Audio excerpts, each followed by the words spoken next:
நம்ம தோழர்கள் ஆம்புலன்ஸ் வழி விட்டுருங்க. 108 கலைஞர் கொண்டு வந்த திட்டம் அது. ஆம்புலன்ஸ் வழி விட்டுருங்க. போட்டு ஆம்புலன்ஸ் போட்டோம். வழி விட்டுருங்க.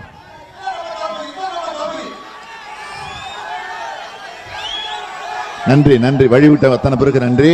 இதான் திமுக. அரசுக்கு எச்சரிக்கையா விடுறோம். அடுத்த இருக்க ஆம்புலன்ஸ் வந்தா யார் ஓட்டிட்டு வராங்களோ அவர் பேசிட்ட மாதிரி ஹாஸ்பிட்டலுக்கு போக வேண்டிய நிலைமை ஆயிடுது. நிறுத்துறியா? இந்த டிரைவர் இதெல்லாம் குறிச்சு வச்சுக்க, நம்பர் குறிச்சு வச்சுக்க, யாரும் அப்புறம் பேசிக்கலாம். கழகத்தினர் தயவு செய்து வழிவிட்டு ஆம்புலன்ஸ்க்கு வழிவிடுமாறு கேட்டுக்கொள்கிறேன்.